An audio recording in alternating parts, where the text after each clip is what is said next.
Assalamualaikum warahmatullahi wabarakatuh. Perkenalkan, nama saya Diamata Damayanti dari Universitas Pelita Manado, jurusan Farmasi. Hari ini saya akan menjelaskan tentang sel darah putih. Sebelum itu, saya akan menjelaskan apa sih sel darah putih.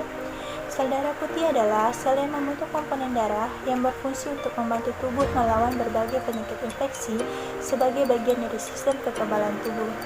Terdapat 5 sel darah putih atau leukosit yang menghasilkan senjata dalam bentuk antibodi untuk melindungi tubuh.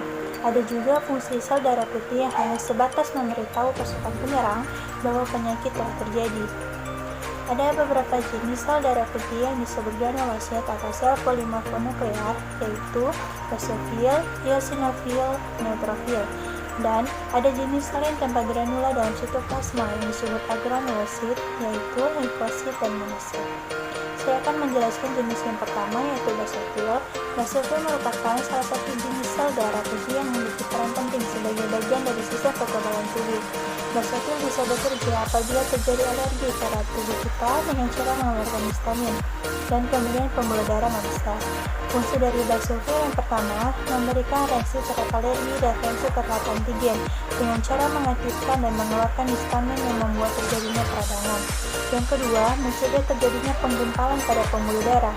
Yang ketiga, bisa memperbesar pembuluh darah. Yang keempat, dapat membantu perbaikan luka.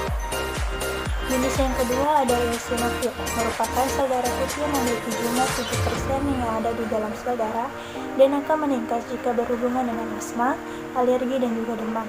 Eosinofil adalah salah satu kelompok granulosit yang mempunyai tugas untuk membunuh parasit dalam jangka waktu 8-12 hari. Fungsi dari eosinofil yang pertama dapat mencegah alergi, yang kedua dapat menghancurkan antigen antibodi, yang ketiga memiliki fungsi sebagai penghancur parasit besar, yang keempat memiliki peran merespon alergi. Jenis yang ketiga ada neutrofil, merupakan sel darah putih yang memiliki jumlah 50-60% pada darah. Salah satu kelompok granulosit karena mempunyai butiran halus granula. Neutrofil juga penghadang pertama sebagai perlawanan pada bakteri, virus, dan juga benda asing lainnya. Neutrofil juga diteliti di fisik tulang. Fungsi dari neutrofil yang pertama sebagai antibodi pada tubuh, yang kedua sebagai proses peradangan, yang ketiga sel pertahanan tubuh untuk melawan bakteri, yang keempat menghancurkan mikroorganisme serta benda asing, kemudian memakannya, jadi dikenal dengan fagositosis. Yang kelima, membantu menghapus stimulus yang membahayakan. Jenis yang keempat adalah limfosit, merupakan sel darah putih yang mempunyai jumlah 20-25% di dalam tubuh yang memiliki jumlah terbanyak kedua sesuai neutrofil, terbentuk di daerah susun tulang dan juga limfa.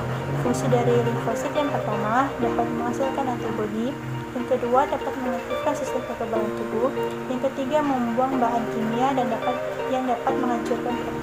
menghancurkan patogen, yang keempat melindungi sel normal tubuh, yang kelima dapat melawan kanker. Jenis yang terakhir ada monosit, merupakan sel darah putih yang memiliki jumlah 1-3% pada tubuh kita. Monosit adalah barisan kedua sebagai pertahanan tubuh oleh infeksi dan bakteri serta benda asing. Dan monosit merupakan salah satu bagian dari sistem kekebalan tubuh yang tidak memiliki butiran pada sel atau granula.